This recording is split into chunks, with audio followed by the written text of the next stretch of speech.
Aujourd'hui, nous allons parler recrutement. Je suis Cédric Watine et vous êtes sur Outils du Manager, le podcast en français le plus écouté sur le management. Alors vous savez que nous avons fait quelques podcasts sur le recrutement. On a fait un podcast qui s'appelle Mettre la barre haut, un autre qui s'appelle Boomerang, un autre qui s'appelle Embaucher du personnel surqualifié et on en a même fait un qui s'appelle Ne recrutez pas. Mais en fait, cette approche n'a jamais été complète parce qu'il me manquait des éléments, par exemple la relation avec le prestataire, les techniques d'entretien, la démarche comportementale, la manière de vendre le poste au candidat, etc., etc., etc. Donc, vous étiez frustrés, j'ai eu des messages de votre part, et moi aussi, j'étais frustré de ne pas pouvoir vous proposer une approche complète du recrutement. Et puis j'ai rencontré Jérémy Coron, avec qui on a déjà fait une interview, et en discutant ensemble, on s'est rendu compte qu'on pourrait peut-être vous proposer quelque chose. Donc dans ce podcast, on va vous exposer notre vision du recrutement. Vous verrez que c'est une approche peut-être un petit peu différente de ce que vous avez l'habitude d'entendre sur le recrutement. C'est l'approche d'outils du manager. Et bien sûr, on vous parlera un petit peu en fin de podcast d'une nouvelle formation qu'on a créée tous les deux, Jérémy et moi. Donc, Jérémy, est-ce que tu m'entends ? Je t'entends très bien, Cédric. Bonjour à toi, j'espère Bonjour, que tu vas bien. Je vais super bien, ravi de revenir sur le podcast. Et ouais, c'est la première fois que je crois que quelqu'un revient une deuxième fois. Bah, super, c'est un honneur. Peut-être que tu peux te présenter rapidement pour ceux qui n'ont pas écouté le podcast d'avant où tu étais déjà venu. Pas de problème. Alors je vais axer ma présentation sur l'aspect recrutement, car c'est ce qui nous intéresse aujourd'hui dans le podcast. Alors moi j'ai commencé à recruter à l'âge de 18 ans, donc assez tôt, et j'ai fait que ça pendant 10 ans. Pendant 10 ans j'ai fait du recrutement tous les jours, tout simplement. Que ce soit sur des profils assez élevés, des profils peu qualifiés, dans tous les secteurs, j'ai vraiment tout vu durant ces 10 années. J'ai fait uniquement par contre du recrutement en tant que prestataire. Je n'ai pas fait en entreprise, j'ai pas été recruteur par exemple comme un manager qui est amené à recruter. Moi j'intervenais chez les entreprises, chez des clients pour recruter directement leurs collaborateurs, un peu en transversal pour les aider sur le recrutement. Donc j'ai fait ça durant 10 ans. Vas-y, dis-moi. Ouais, donc c'est ça qui était vraiment intéressant aussi, c'est d'être complémentaire dans notre approche. Avoir les deux visions un peu, une partie c'est ça. Du sujet en fait. C'est ça. Et donc je fais ça durant 10 ans, j'ai fait au total 7 ans en tant que consultant en recrutement et puis 3 ans en tant que responsable recrutement, où là j'allais un peu plus loin, je formais des collaborateurs, je les accompagnais sur les bonnes pratiques, sur la mise en place d'outils, sur des stratégies, etc. Tout ce dont on a parlé en fait ensemble dans la formation au final. Ok, super. Bon, bah écoute, si t'es prêt, peut-être tu veux nous dire 2 mots sur ce que tu fais maintenant, même si c'est pas dans le sujet d'aujourd'hui, ça fait pas de mal. Alors c'est pas dans le sujet d'aujourd'hui effectivement, mais ça fait pas de mal comme tu dis. Alors aujourd'hui, j'ai récemment en plus réorienté un peu mon approche. Au départ, après avoir quitté le recrutement, j'ai voulu m'axer un maximum sur les soft skills, comme tu le sais très bien. Mais de plus en plus je creusais ce sujet-là, plus je me suis aperçu que le plus important au final était la santé du cerveau et le fonctionnement du cerveau. C'est pourquoi aujourd'hui, j'axe réellement mon travail, au travers d'un podcast, sur comment améliorer son cerveau, ses facultés cognitives pour mettre en application efficacement ses compétences. Tout simplement. Ça passe par l'alimentation. On en a un petit peu parlé lors de l'interview qu'on avait faite la dernière. C'est ça, exactement. J'étais un peu au balbutiement de l'approche à l'époque et là, je l'ai un peu perfectionné de plus en plus. Et donc, ça passe par plusieurs piliers principaux tels que l'alimentation, le sommeil, et également tout ce qui est lié à l'environnement et aussi à l'activité physique et cérébrale. Voilà, en quelques lignes, c'est ce que je fais moi aujourd'hui. Le nom du podcast, juste pour... il s'appelle pour l'instant, je risque de le changer, Soft Skiller. Soft Skiller. Ce que je te propose de faire, Cédric, si tu es d'accord bien sûr, c'est de mettre un lien en description du podcast pour amener les personnes intéressées sur mon contenu. Sans souci, avec plaisir. Ok, en fait, ce que je te propose pour la suite du podcast, c'est que tu m'interviewes sur la partie, orientée management, qui va être la plus grosse partie du podcast, puisqu'on est sur un podcast orienté management. Puis à mon tour, moi, je t'interrogerai sur la partie recrutement, mais plutôt les techniques de recrutement et puis les relations avec le prestataire. Et puis on finira en disant 2 mots sur la prestation, si ça te va bien. Ça marche. Déjà, on commence par présenter peut-être le plan du podcast. Oui, en fait, on a prévu 4 parties. La première partie, l'acte de management le plus important, mais le moins bien maîtrisé, c'est le recrutement. Deuxième partie, on va voir que l'acte de recrutement, c'est un acte de management au sens complet du terme, et on verra les étapes qui impliquent le management. Ensuite, en troisième partie, on parlera du mindset, parce qu'on va se rendre compte qu'en fait, quand on fait un recrutement, on doit éviter d'avoir le même mindset que quand on fait du management. J'expliquerai ça plus en détail. Et puis en quatrième partie, on regardera tous les autres éléments importants du recrutement en dehors du management. Et puis on conclura par 2 mots sur la formation qu'on vient de lancer sur le sujet. Super. Donc déjà, première chose que tu nous dis, c'est que recruter est l'acte de management le plus important. Ça veut dire quoi précisément pour toi ? Comment tu l'interprètes ça ? Alors la première chose qu'il faut comprendre à propos du recrutement, c'est que le recrutement, c'est là où vous avez le plus de leviers. Il y a un auteur qui est assez connu, américain, qui a écrit beaucoup de choses sur les sociétés qui réussissaient, et donc il avait une phrase qui était « Get the right people in the bus ». Donc cet auteur, il s'appelle Jim Collins, vous le connaissez peut-être, et donc ce qu'il dit, il dit la base de la base de la base du management, c'est déjà de faire monter les bonnes personnes dans le bus et de les mettre au bon siège. Ça veut dire que le recrutement, c'est la voie royale en fait pour avoir une bonne équipe. Il te manque une compétence, il te manque de la capacité, tu veux du sang neuf, c'est par le recrutement que tu vas trouver ta réponse. Et donc, la première chose qu'il faut se dire, c'est que le recrutement, c'est un énorme levier de performance. La deuxième chose, c'est que très clairement, bien recruter, c'est ce qui va permettre de bien manager. C'est toi qui choisis la personne. Et si tu as choisi la bonne personne, tu seras un bon manager parce que tu as choisi quelqu'un qui te correspond, qui correspond à ton équipe. Et donc, ça va faciliter tout le process de management qu'il y aura après. Et ça, je l'ai réalisé vraiment au moment où je me suis dit, tiens, on va faire une formation là-dessus. Je me suis dit, chez Outils du Manager, on parle toujours de comment bien manager, mais en fait, la base, c'est déjà de bien recruter. On ne choisit pas toujours ses collaborateurs, mais quand on a la chance de pouvoir choisir un nouveau collaborateur, vraiment là, il ne faut pas se planter. C'est pour ça que je dis, en premier lieu, que l'acte de management le plus important que vous puissiez faire, c'est vraiment de recruter. Et si on prend l'approche négative, on voit aussi que c'est un des paris parmi les plus risqués qu'un manager va faire. Pourquoi ? Parce que si on se plante sur cet acte-là, ça ruine l'esprit de l'équipe.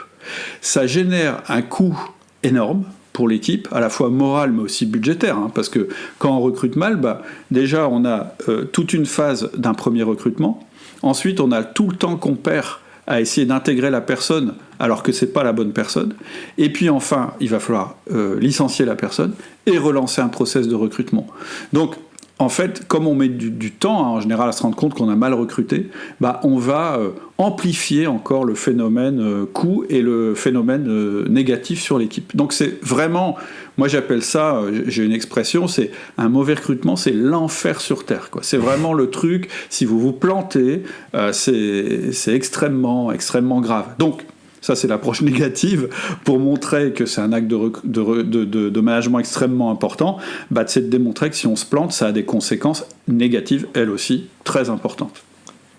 Super. Mais ce qui est paradoxal, tu nous dis en parallèle que c'est l'acte qui est le moins bien réussi. Pourtant, il y a beaucoup d'enjeux derrière. Donc pourquoi c'est l'acte qui est le plus compliqué à mettre en place, le moins bien réussi, comme tu le dis très bien ? En fait, il y a plusieurs raisons.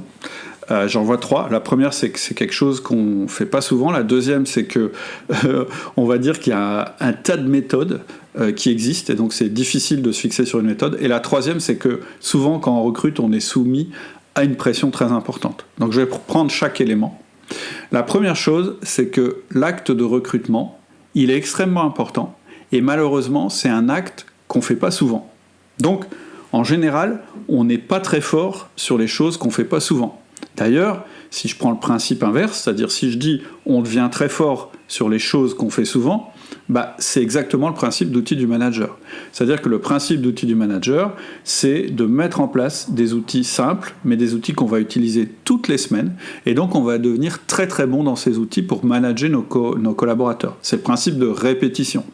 C'est-à-dire que plus tu fais de feedback, plus tu fais de 1 à 1, meilleur tu vas devenir en feedback et en 1 à 1, et donc meilleur manager tu vas devenir. C'est un peu le principe des 10 000 heures, où on dit que c'est avant tout la pratique qui nous permet d'être très très fort dans un domaine. Donc malheureusement, ce principe-là, on ne peut pas l'utiliser en recrutement parce qu'on ne recrute pas toutes les semaines. Sauf quand, comme toi, c'est notre métier. Et là, effectivement, un recruteur professionnel, il va devenir très très bon. Mais un manager, on va dire que s'il espère devenir bon à force du nombre d'heures qu'il va passer dans ses recrutements, il va dépenser beaucoup de temps et beaucoup d'argent, surtout de l'entreprise, avant de devenir bon. Donc la première raison, c'est celle-là, c'est qu'on ne le fait pas souvent, et des choses qu'on ne fait pas souvent, il y a peu de chances qu'on soit efficace dans ces choses-là. La deuxième raison, c'est qu'il y a plein d'idées, je vais dire pas louches, mais un peu étranges qui circulent sur le recrutement. Il y a plein de méthodes qui existent. D'ailleurs, on en avait parlé dans un podcast qu'on a fait il n'y a pas très longtemps avec Olivier Siboni, qui a sorti un livre que je vous conseille qui s'appelle Vous allez redécouvrir le management. Et il y a un des chapitres dans ce livre justement sur le recrutement, et il dit vraiment, s'il y a vraiment une approche qui est très peu scientifique et qui est délaissée par les entreprises au niveau scientifique, c'est bien le recrutement. Et en fait, c'est assez amusant d'ailleurs, parce qu'une entreprise, elle va être extrêmement vigilante, extrêmement rationnelle sur ses investissements, par exemple quand elle va acheter une machine, quand elle va acheter un logiciel, quand elle va acquérir une autre entreprise, on fait des due diligence, il y a plein d'étapes à passer. Par contre, bizarrement, quand il s'agit de recruter, tout d'un coup, on va plus du tout être dans le domaine rationnel, on va être dans le domaine où on a plein de fausses croyances, on va essayer une méthode qu'on a lue dans un magazine, ou bien on va avoir une fois une méthode pour une personne, puis une autre pour une autre personne, ou bien on va recruter au feeling, etc., etc. Donc, la deuxième raison pour laquelle c'est le moins bien réussi, c'est qu'il n'y a pas d'approche, en général, très rationnelle et, je dirais, scientifique sur le recrutement. Et puis, il y a une troisième raison, c'est qu'en général, quand on recrute, on a beaucoup de pression. C'est-à-dire qu'on a, entre guillemets, un trou à combler, il y a quelqu'un qui est parti, il faut absolument recruter, donc on va essayer de recruter le plus vite possible. En plus, on a la pression de nos équipes, parce que elles attendent la nouvelle personne. Et puis, on va détailler ça plus loin, on a... je le détaillerai après, c'est une quatrième raison que je ne vais pas évoquer maintenant.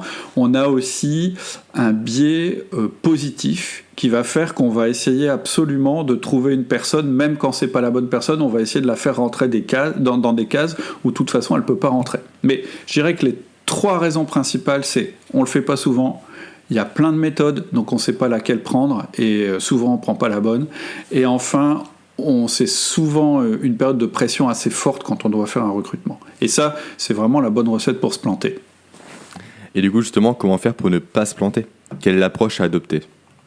Alors, la première approche que je déconseille absolument, c'est celle que j'ai donnée tout à l'heure, c'est de dire t'en fais et t'en refais et tu vas apprendre de tes erreurs. Mais le problème, c'est que comme une erreur de recrutement, c'est quasiment la dépense négative la plus importante que tu puisses faire dans ton entreprise, c'est vraiment pas la bonne méthode, c'est celle qui va te prendre le plus de temps, qui va te coûter le plus cher, et en plus ça va être dur d'apprendre, parce que comme tu vas essayer à chaque fois des choses différentes, tu pourras pas trop comparer les choses entre elles.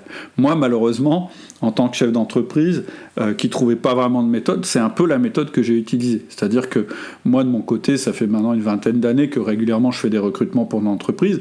Je me plante moins souvent qu'avant, mais j'ai eu beaucoup de dégâts avec cette non-méthode que j'avais.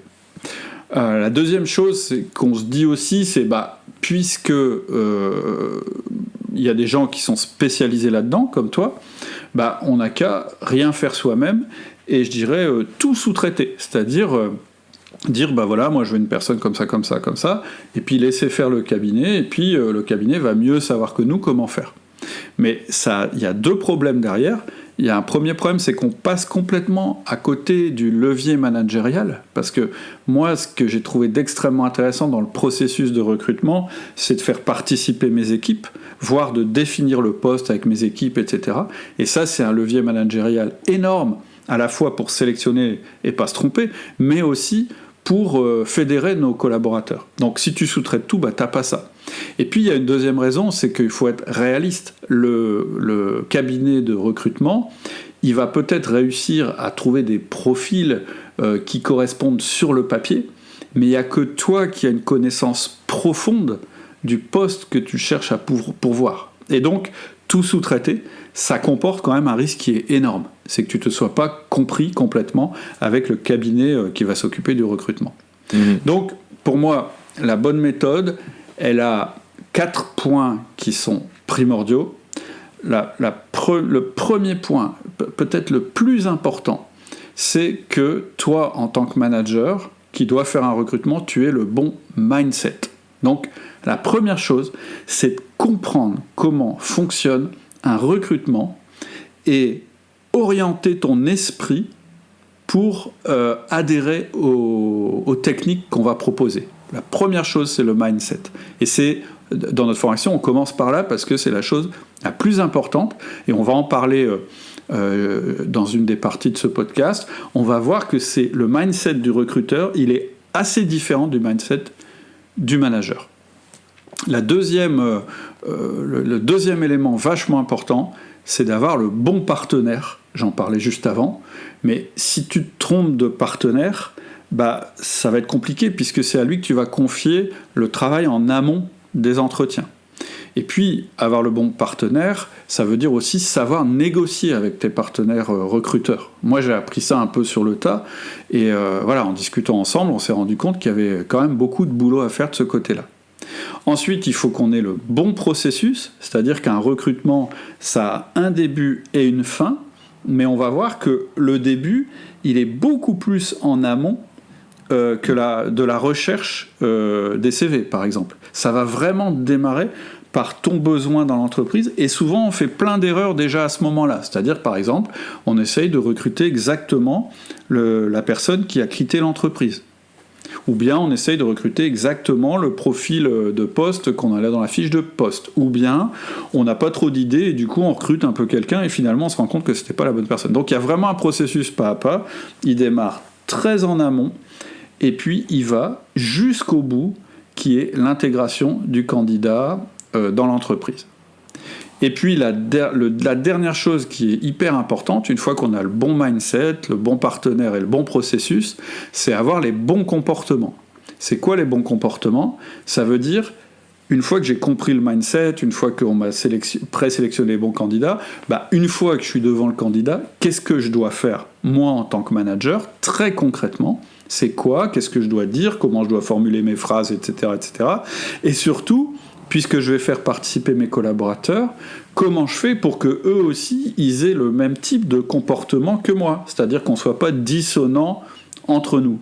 Et on va voir que cette partie-là, qui est les bons comportements, elle est extrêmement importante parce qu'elle va tout conditionner jusqu'au bout, et y compris l'entretien de débriefing, c'est-à-dire le moment où tu rencontres tes collaborateurs, puis on discute, et puis le moment où toi, tu vas décider si tu embauches la personne ou pas. Donc, pour moi, voilà, il y a 4 vraiment piliers, on va dire, pour un bon recrutement. C'est le bon mindset, le bon partenaire, le bon processus et les bons comportements.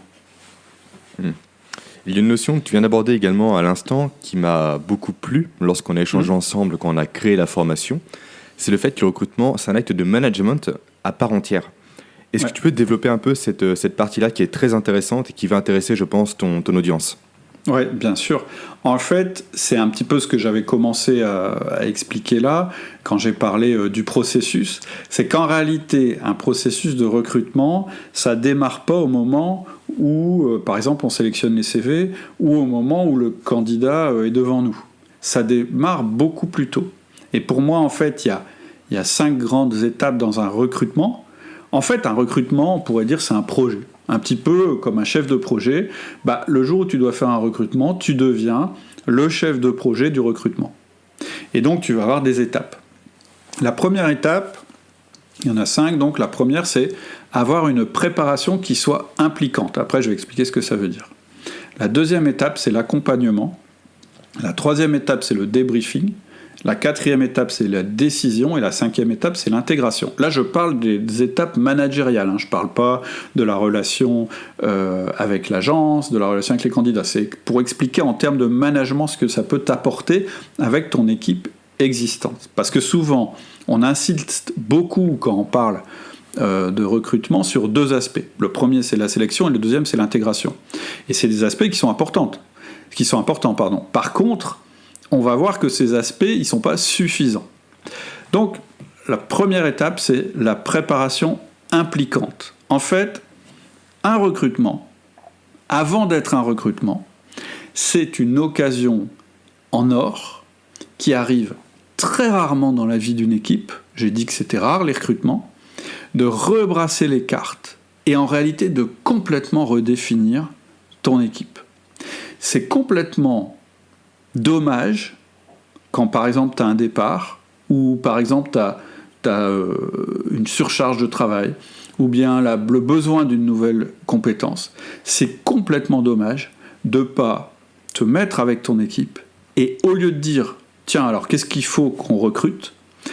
de refaire le bilan de toutes les compétences qui existent dans l'équipe, qu'elles soient des compétences aujourd'hui utilisées ou qu'elles soient des compétences potentielles. C'est-à-dire que la question à se poser, la première question à se poser, avant même de faire la création de poste, c'est de faire l'état des lieux des compétences de ton équipe. Et quand je dis les compétences de ton équipe, je répète à la fois les compétences qui sont utilisées maintenant et aussi les compétences potentielles, c'est-à-dire celles qui pourraient être développées par ton équipe.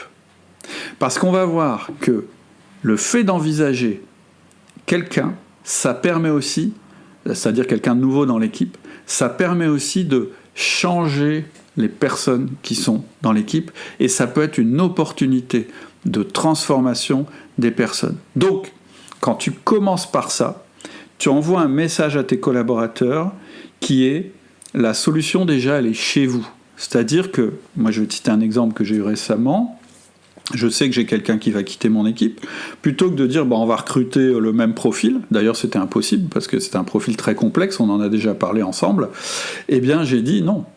Est-ce que dans l'équipe, il n'y a pas des gens qui seraient intéressés par récupérer une partie des attributions de cette personne ? Et est-ce que du coup, elles vont devoir lâcher d'autres choses ? Et est-ce que du coup, la personne qu'on va recruter, elle va pas plutôt récupérer des choses que les autres auront lâchées ? Tu vois, je sais pas si je me fais bien comprendre, mais l'idée, c'est de voir ton équipe comme un ensemble de compétences possibles ou pas, et à partir de ça, à partir des manques qu'il y aura une fois que tu auras fait ce bilan, de définir le profil que tu vas intégrer. Donc, première phase dans la préparation impliquante, c'est rebrasser les cartes de ton équipe. Tu n'as pas beaucoup d'occasions de le faire et il faut absolument démarrer par ça. Ensuite, démarrer tout de suite de cette manière-là, même si à la fin c'est pour dire non, on va recruter exactement le même type de profil, tu auras déjà impliqué les personnes, tu leur as déjà demandé leur avis, tu leur auras proposé probablement des promotions, des mouvements dans l'équipe, etc. Mais tu auras aussi donc démarré leur intégration dans le processus de recrutement. Donc première étape, préparation impliquante. La deuxième étape, qui est importante, et en fait c'est pas une étape, c'est quelque chose qui va durer pendant tout le processus, c'est ce que j'appelle l'accompagnement. C'est-à-dire que tu vas faire participer tes collaborateurs au choix, autant au début qu'à la fin. Et en faisant ça, tu vas leur confier des responsabilités. Alors à la fin, je dévoile pas un secret, c'est toi qui vas décider. C'est-à-dire qu'il est même possible de recruter quelqu'un alors que personne dans l'équipe n'est d'accord. Je le conseille pas, mais ça pourrait exister. C'est pas eux qui vont choisir, mais ils vont participer à tout le processus, et c'est extrêmement important. Première chose dans l'accompagnement qui est intéressante. La deuxième chose dans l'accompagnement qui est intéressante, c'est qu'ils vont apprendre énormément de choses. Déjà, ils vont apprendre à recruter, parce qu'en fait, tu vas les faire participer aux entretiens de recrutement. Donc, tu vas leur apprendre des choses au niveau comportemental. Tout ce que toi, tu auras appris en tant que manager, eux aussi vont l'apprendre, et donc ça va les faire grandir, ils vont acquérir une nouvelle compétence. Et on va voir qu'en fait, quand on acquiert des compétences en recrutement, on acquiert aussi des compétences en comportemental, en négociation, etc. C'est-à-dire des compétences qui vont aussi nous être utiles dans d'autres domaines de notre métier, qui sont en réalité des soft skills. Et donc, dans la deuxième phase je dirais le deuxième pilier de cette intégration, de ce recrutement au niveau managérial, ça va être de coacher tes collaborateurs et donc de les faire grandir. Donc c'est extrêmement important. La troisième chose, c'est le débriefing. Tu vas les faire participer, donc il y aura une réunion spécifique, et tu vas les faire participer d'une manière qui implique, c'est pas eux qui vont décider, mais ils vont te dire quelle aurait été leur décision. Donc, tu vas leur apprendre, à partir de critères qu'ils auront réunis pendant les entretiens, à te proposer une solution. Donc ça va te servir en management aussi. Et puis évidemment, après, tu vas décider. Donc ça, je ne vais pas rentrer dans le détail, j'ai une formation là-dessus. Et puis, la 5e chose, ce sera l'intégration. Et ça, l'intégration, en réalité, elle va être d'autant plus simple que toutes les étapes d'avant, ça aurait été comme une pré-intégration pour le candidat. C'est-à-dire que le candidat, il aurait été défini sur le papier par l'équipe. Ensuite, il aurait été sélectionné par l'équipe et ça aura été dur parce qu'on va voir que le mindset, on va en parler juste après, il est particulier et donc il est peut-être parfois un peu difficile à accepter par le candidat. Mais finalement, il va être retenu, donc retenu à la fois par son futur chef et par ses futurs collègues. Et à partir de ce moment-là, l'intégration elle sera beaucoup plus simple. Donc c'est ça que je veux dire quand je dis c'est une démarche managériale complète. On fait du coaching, on apprend des compétences, on fait des soft skills, on apprend à faire parler la personne, on apprend la négociation, etc., dans je dirais dans le processus. Et justement, tu viens de commencer un peu à l'aborder, tu dis que recruter, c'est un acte de management à part entière, mais que cet acte demande de ne pas penser comme un manager normal, on va dire. Exactement. Est-ce que tu peux préciser ça ? Parce que c'est un peu ambivalent comme propos au final. Ouais, et c'est pas évident à comprendre, mais c'est absolument primordial. Moi, c'est ce que j'ai mis en premier quand j'en ai parlé tout à l'heure, c'est le mindset. Donc, d'un côté, tu as le mindset du manager quotidien, et de l'autre côté, tu as le mindset du recruteur, qui est un manager, mais là, qui a mis sa casquette de recruteur. Et là, ce qui est très important à comprendre, c'est que les relations que toi tu vas avoir en tant que recruteur avec la personne qui sera devant toi, ça peut pas être les mêmes relations que tu as en tant que manager avec tes collaborateurs. Dans un cas, la personne qui est devant toi, elle ne fait pas partie de ton équipe, mais dans l'autre cas, les gens que tu manages font partie de ton équipe. Donc tu peux pas avoir le mindset. Évidemment, après, tout ce qu'on souhaite, c'est que ce candidat, il intègre l'équipe. Et là, tu seras manager avec lui. Mais là, t'es pas comme ça. Avant qu'il soit intégré, tu dois avoir un mindset qui est presque à l'opposé de celui que tu as avec ton équipe. Et le mindset, je vais te l'expliquer un peu brutalement, parce qu'on va pas rentrer dans les détails ici, mais en gros, ton objectif pendant les entretiens que tu vas avoir avec ces candidats, ça va être de les exclure. Or, avec tes collaborateurs, c'est l'inverse que tu veux.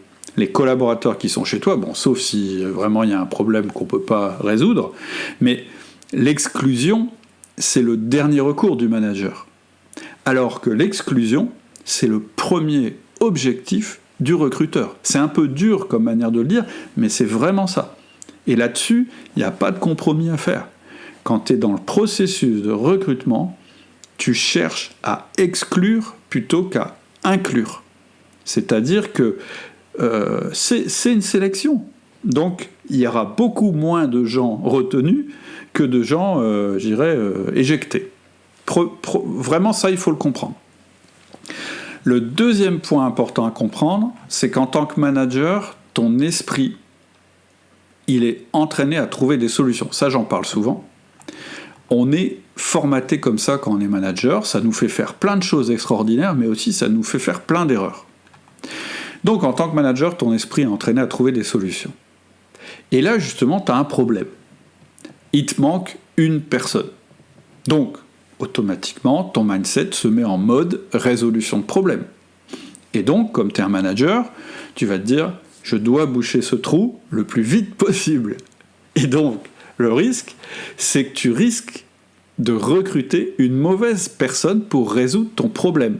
Et si tu fais ça, tu vas entraîner un problème bien plus grave. C'est ce que j'appelais l'enfer sur Terre il y a 5 minutes. C'est le mauvais recrutement. Donc, deuxième point important à comprendre, en tant que manager, malheureusement, pour le recrutement, ton esprit est entraîné à trouver des solutions et donc il va te faire des bêtises. Mais j'ai un troisième point qui va encore accentuer ce problème, c'est que ton candidat, inconsciemment ou pas, il va encore plus renforcer ce problème. Il va renforcer le fait qu'il peut t'aider à résoudre le problème. Parce qu'en fait, lui aussi, il veut faire cesser une situation délicate. Sa situation délicate à lui, c'est être sans emploi ou être dans un job qui ne lui plaît pas. Donc, quand vous allez vous retrouver dans la même pièce, vous allez croire tous les deux que vous avez le même objectif. C'est l'objectif qui rentre dans l'entreprise. C'est-à-dire que si tu gardes ton mindset de manager qui est de collaborer, quand il va rentrer dans la pièce, tu vas te dire, en fait, on va pouvoir collaborer ensemble pour voir comment résoudre notre problème commun, qui est le recrutement. C'est ce que tu ferais avec un collaborateur que tu aurais déjà dans ton équipe. Mais le problème, c'est que c'est totalement une vision biaisée des choses. En fait, vous ne collaborez pas ensemble, vous n'êtes pas dans la même équipe, vous n'avez pas le même objectif. Ça, c'est une construction mentale. Tout simplement, pourquoi ? Parce que c'est sûrement pas la bonne personne, et toi, tu n'es sûrement pas la bonne boîte. Puisque, en général, il y a plus de gens qui vont échouer à l'entretien de recrutement que de gens qui vont réussir. Alors la question que tout le monde se pose, c'est comment fait-on ? Oui, parce que c'est compliqué. Et en fait, il va falloir faire deux choses. En fait, il va falloir faire une chose principale. La première chose, c'est de changer ton mindset. Enfin, plutôt ce qu'on va faire, c'est changer de mindset. Et en fait, on va changer de mindset et on va compartimenter le recrutement. C'est-à-dire qu'on va se créer deux structures mentales, une pour sélectionner les candidats et une pour vendre le poste. Et on ne va jamais faire les deux en même temps. C'est ça, compartimenter. Compartimenter, le principe, j'en ai souvent parlé sur le podcast, c'est de dire, il y a un moment pour faire quelque chose, et tu as un état d'esprit pour faire ce quelque chose, puis un autre moment pour faire autre chose, et là, tu as un autre état d'esprit. Et ça, je ne l'ai jamais entendu dans les méthodes de recrutement, et pourtant, c'est primordial. C'est-à-dire que tu vas te conditionner sur le premier mindset, celui de la sélection. Et là, la clé, c'est de se conditionner pour être une machine à dire non, de se conditionner à refuser le candidat, plutôt que de trouver chez lui ce qui convient au poste et donc être agréable, je dirais aller dans son sens en disant oui, et donc avoir ce qu'on appelle un biais de confirmation positif. Tu vas faire l'inverse. Tu vas essayer de trouver toutes les raisons pour ne pas recruter le candidat. Pourquoi ? Parce qu'en fait, il y a ce qu'on appelle une asymétrie des risques. C'est-à-dire, je le détaille dans la formation, mais en gros, qu'est-ce que c'est ? Ça veut dire que c'est toujours moins grave de rater un bon candidat que de faire rentrer un mauvais candidat. S'il y a un truc à retenir, c'est cette phrase que je suis en train de dire maintenant. C'est toujours moins grave de rater un bon que de faire rentrer un mauvais. À partir de ce moment-là, où tu es convaincu de la phrase que je viens de dire, tu as tout intérêt à te conditionner pendant la première partie, la plus longue, quasiment tout le processus du recrutement, tu dois te conditionner vers le rejet du candidat. C'est-à-dire que plutôt que chercher pourquoi il va réussir dans le poste, toujours chercher pourquoi il va échouer dans le poste. Et tu lui rends service en même temps. Donc, il ne faut pas avoir de scrupules là-dessus. C'est vraiment ce qu'il faut chercher quand on est dans le mindset numéro 1, celui du recruteur. Une fois que tu as fait ça, tu vas recompartimenter. C'est-à-dire que tu vas changer de casquette et tu vas devenir vendeur. C'est-à-dire que si le gars a passé, les tests, maintenant, tu vas lui vendre le poste. Puisque maintenant, tu es convaincu que c'est la bonne personne et que tu es la bonne boîte pour lui. Donc maintenant, tu vas complètement switcher de mindset et tu vas être le meilleur vendeur possible pour valoriser l'offre que tu vas lui faire. Et là, je conseille d'ailleurs d'utiliser le disque. Le disque, je ne conseille pas de l'utiliser dans la partie comment exclure le candidat, je conseille de l'utiliser dans la partie comment vendre le poste. Et là, c'est carrément une autre démarche. C'est-à-dire que tu es complètement à l'opposé. Tu es maintenant dans une démarche qui ressemble beaucoup plus d'ailleurs à la démarche d'un manager, puisqu'en fait, maintenant, ce que tu veux, c'est intégrer le candidat. Donc c'est vraiment important de comprendre qu'il y a deux moments, ou plutôt deux mindsets au cours d'un recrutement, et que le meilleur moyen de se planter, c'est d'essayer d'avoir les deux mindsets en même temps. Et c'est donc véritablement en compartimentant ces mindsets-là qu'on arrive à recruter de façon plus rationnelle. Tout à fait. Et c'est pas hyper compliqué si on a les bons outils. Et donc, ce que tu nous dis dans les grandes lignes, c'est qu'on peut avoir une approche rationnelle du recrutement. Oui, absolument. Je dirais même qu'on doit avoir une approche rationnelle du recrutement. J'en ai parlé en vitesse tout à l'heure en citant Olivier Sibony. En fait, il nous dit qu'un des domaines le pire du management, c'est le recrutement. En termes de rationalité, je ne sais pas si on peut le dire, ou ce rationalisme, je ne sais pas comment on dit, mais ce qu'il dit, c'est qu'on trouve de tout. Et surtout, on trouve beaucoup de méthodes qui sont absolument pas prouvées par la science, qui sont absolument pas rationnelles. Et à un moment, on pourrait même être tenté de se dire, autant recruter au feeling, puisqu'on a 50% de chances de se planter. Bon, c'est pas acceptable comme approche. Je veux dire, quand tu as un enjeu de ce niveau-là, en termes de coûts financiers et autres, tu peux pas te dire, j'ai le droit de me planter une fois sur deux. Faut que tu aies plutôt un ratio à 80-90%. Donc, qu'est-ce que ce serait la méthode absolument sans risque, c'est-à-dire le truc où on peut jamais se planter? Ce serait d'embaucher la personne, et puis de l'avoir pendant 1 an, et puis au bout d'1 an, si ça convient, elle est sélectionnée. Ça, ce serait la méthode super scientifique, c'est-à-dire que là, tu es sûr, si pendant 1 an, normalement la personne convient, tu as 100% de chance qu'elle va continuer à convenir.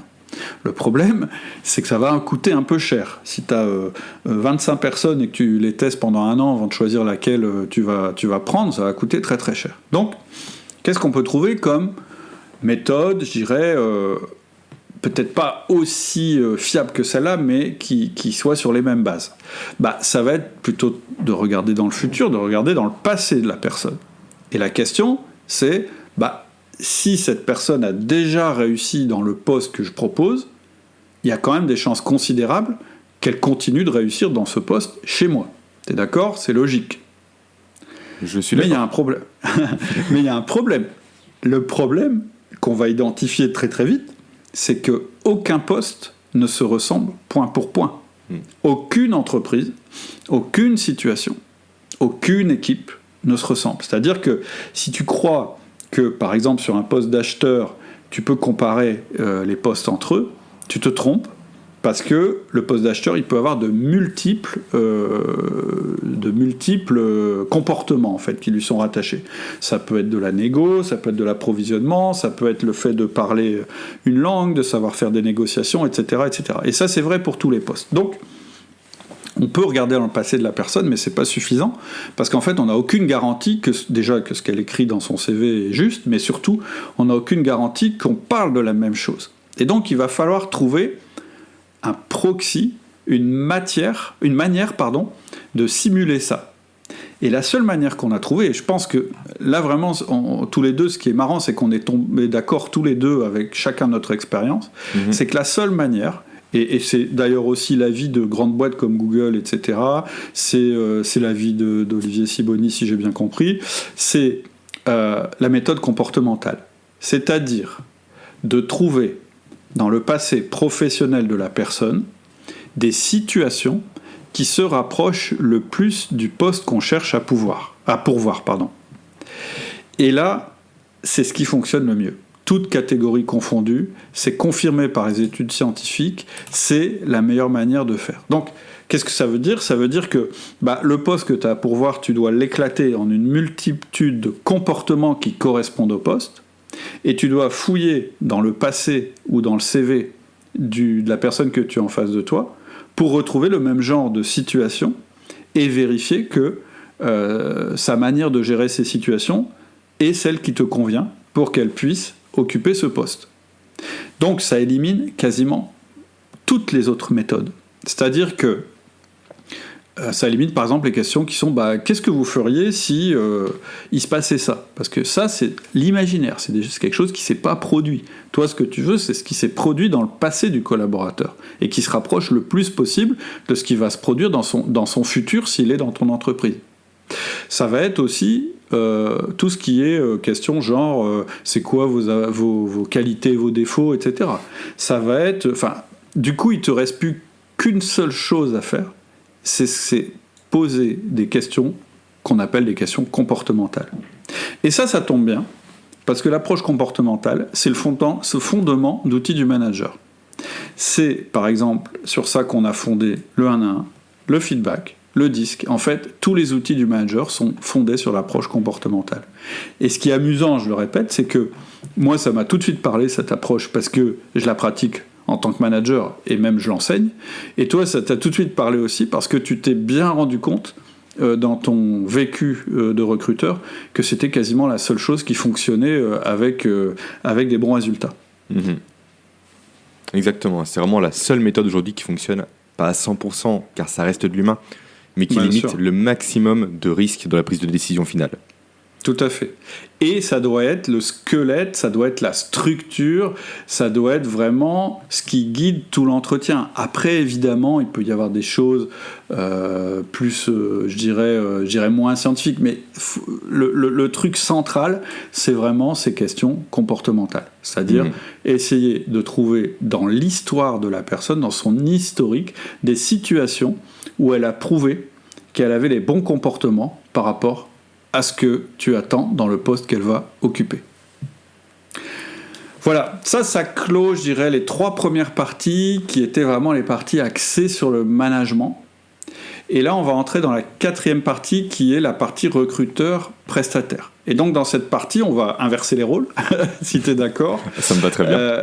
Je trouve que c'est intéressant qu'on échange nos casquettes. Et maintenant, moi, je vais t'interroger sur les parties du recrutement qui ne font pas partie du management, mais qui sont spécifiques aux recruteurs. Donc, peut-être que pour commencer, tu peux nous dire ce que c'est qu'un bon recruteur, c'est-à-dire un bon prestataire par rapport à un mauvais. D'accord. Alors, la réponse, on va dire un peu type, c'est un bon recruteur, tu lui confies un poste, il recrute. Ouais. Un mauvais recruteur, tu lui confies un poste, il recrute, mais c'est un mauvais recruteur. Petit clin d'œil aux inconnus. Non, plus sérieusement, un bon recruteur, c'est quoi ? C'est un recruteur qui sait s'adapter tout simplement à ta façon de fonctionner. C'est un recruteur qui va savoir réellement se calquer sur tes initiatives, sur tes idées, qui va réellement comprendre l'enjeu du poste, de l'entreprise, avoir une vision globale réellement de la stratégie que tu veux adopter au travers du recrutement. C'est pour ça qu'il est important, en fait, non pas de choisir des recruteurs, mais réellement de créer des partenariats avec des cabinets ou avec des prestataires. Plus tu auras un partenariat qui va être ancré, qui va être sur le long terme, plus la personne va connaître réellement tes enjeux et plus elle sera même de t'aider précisément. Donc ça, c'est vraiment dans l'idéal, on va dire. Et après, forcément, il y a aussi des critères universels qui distinguent les bons recruteurs des mauvais recruteurs. La première chose qui me vient à l'esprit, je vais donner grosso modo 2 critères sur lesquels tes auditeurs peuvent se baser pour un peu identifier les bons comportements des mauvais comportements chez les recruteurs. La première chose, ce sont les annonces.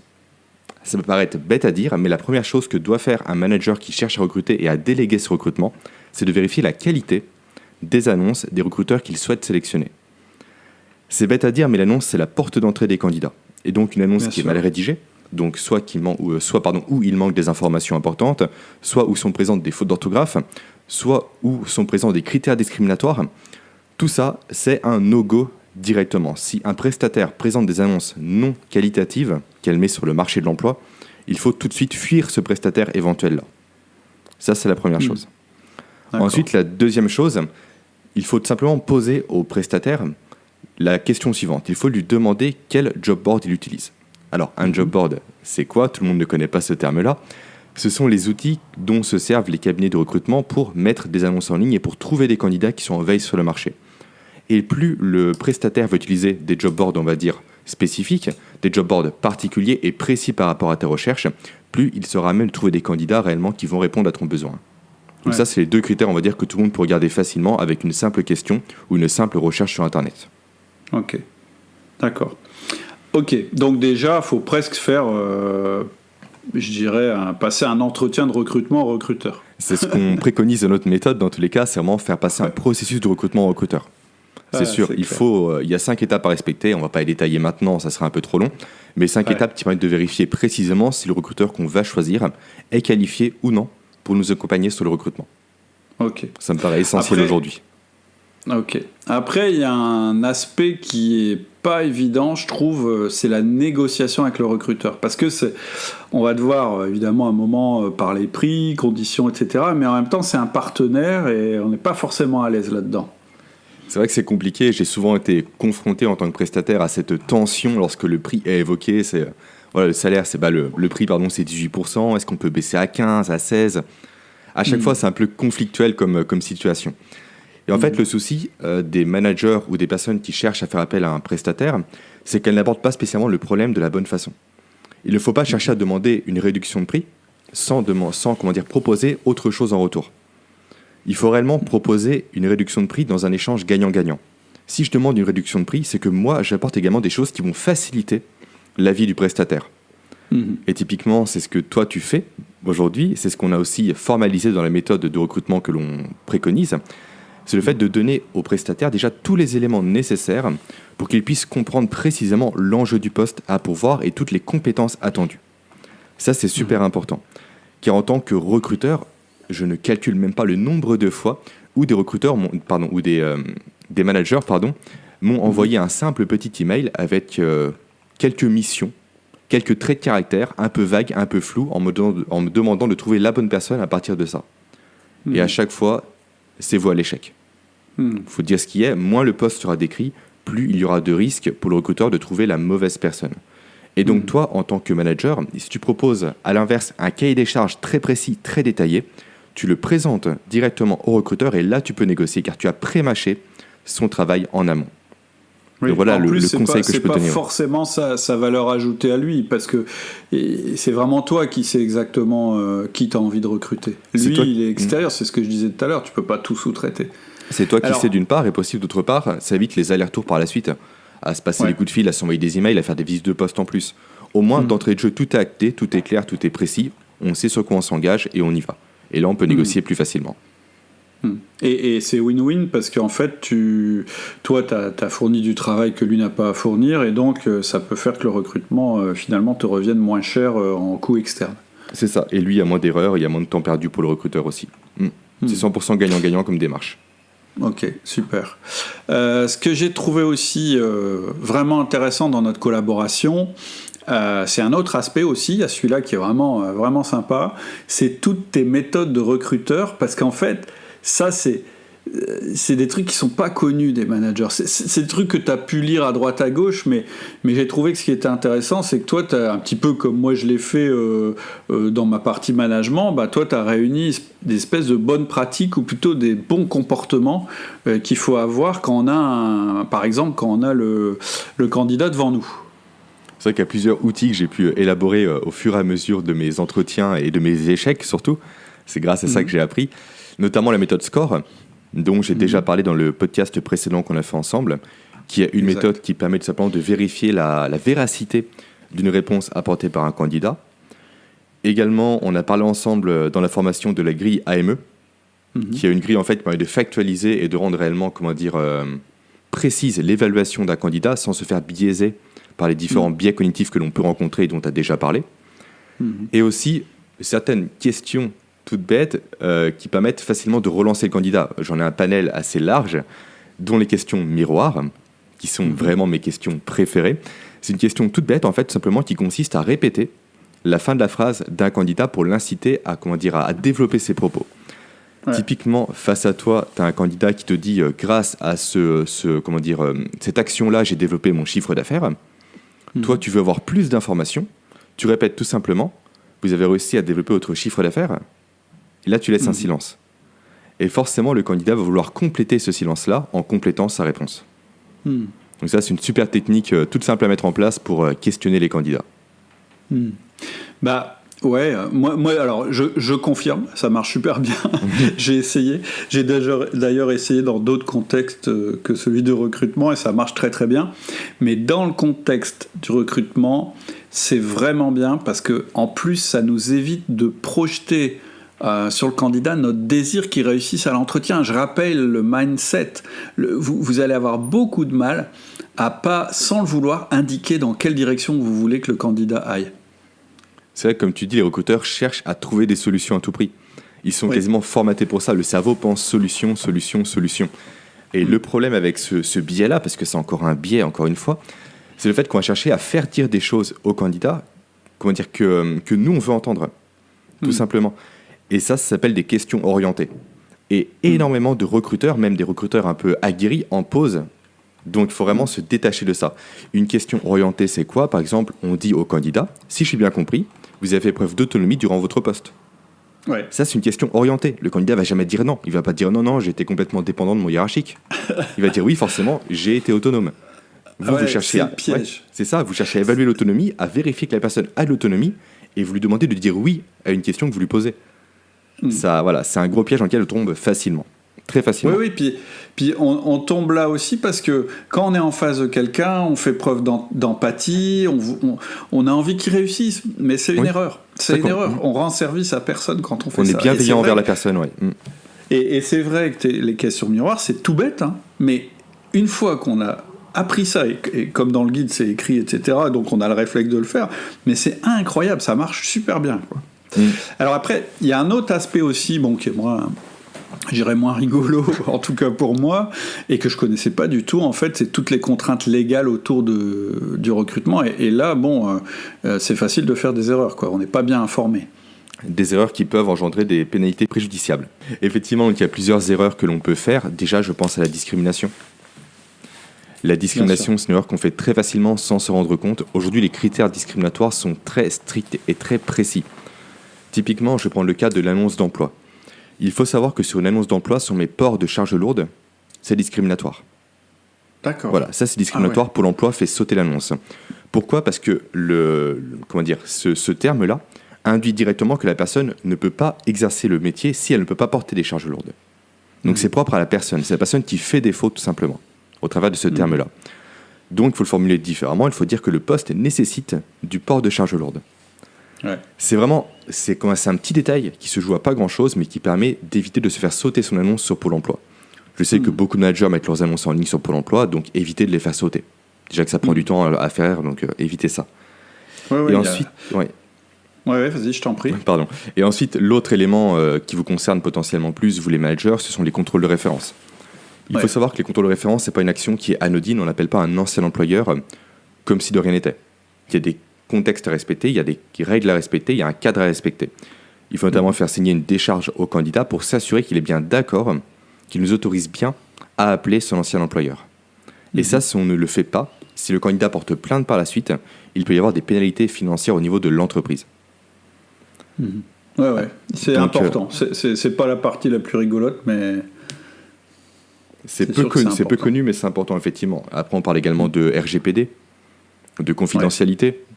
Il y a beaucoup d'éléments qui rentrent en compte et dont on parle dans la formation. Après, il y a un autre point sur lequel on était d'accord, qui nous a paru à tous les deux ultra important. C'était celui de guider fortement nos collaborateurs pendant les entretiens. Moi, c'était clairement un point faible chez moi. C'est-à-dire que moi, je m'étais créé ma méthode, je faisais des questions comportementales, etc. Mais par contre, je donnais pas tellement d'instructions à mes collaborateurs. Et donc, en fait, ils faisaient un peu avec ce qu'ils avaient, les pauvres. Hein. Et puis, je me rendais compte à la réunion de débriefing qu'en fait, ils avaient fait un truc complètement... je dirais un petit peu comme ils le sentaient, et finalement en fait ça facilitait pas du tout la décision, c'est-à-dire que on était, moi j'avais ma méthode, eux ils en avaient pas ou ils en avaient une autre, et finalement c'était franchement la réunion à la fin, en fait en réalité ce qui se passait, pour être très clair, c'est que finalement je décidais selon moi l'impression que j'avais eue, parce que j'arrivais pas à exploiter leur avis à eux. C'est vrai que je ne suis pas spécialement étonné par rapport à ça. Il faut apprendre plutôt aux collaborateurs à faire un entretien. Comme tu le dis, les managers ne sont pas déjà aguerris à en faire, ils n'ont pas l'habitude d'en faire, donc les collaborateurs, c'est encore pire. C'est tout nouveau pour eux. Souvent, les managers les projettent directement sur un recrutement en leur disant « Fais un entretien, c'est demain à 16h, tu le fais ». Le collaborateur, il est un peu perdu, il ne sait pas quoi faire, il navigue un peu à la vue, et forcément, il ne pose pas les questions qu'il devrait poser. Et à la fin, tu te retrouves, toi, avec tes collaborateurs, chacun a une méthode différente, chacun a des techniques différentes, chacun n'a pas la même structure, et forcément, pour croiser les données, c'est impossible. C'est comme si tu demandais en fait à un professeur de mathématiques d'évaluer le niveau de ses élèves avec des contrôles différents. Ça n'a aucun sens. Donc, forcément, à partir de là, il faut harmoniser les pratiques au sein de ton équipe. Vous avez chacun la même trame, les mêmes questions, la même structure, vous la suivez à la lettre, et à partir de là, vous pouvez réellement évaluer le candidat de la bonne façon et avec les mêmes informations, chacun de votre côté. Et donc ça sert précisément lors de la réunion de débriefing dont tu as déjà parlé. Et dans la méthode qu'on propose, toi et moi, on a fait un guide justement pour accompagner les managers à former efficacement leurs collaborateurs très rapidement. C'est un guide de bonne pratique, on peut dire ça comme ça, qui prend forme d'une checklist avec toutes les étapes à respecter, les questions à poser, les comportements à avoir et le mindset à adopter. Comme ça, au moins, vous donnez ça à chacun de vos collaborateurs, ils le lisent et après, ils sont parés pour réellement appliquer vos méthodes et votre stratégie. Et vous, à la fin, vous allez pouvoir débriefer efficacement sur les candidats que vous avez reçus respectivement. En fait, un truc qu'on n'a pas dit aussi, ça me revient maintenant en t'écoutant, c'est qu'il y a aussi un point sur lequel on est tombé tout de suite d'accord, c'est qu'on ne fait pas d'entretien en collectif. C'est-à-dire exact.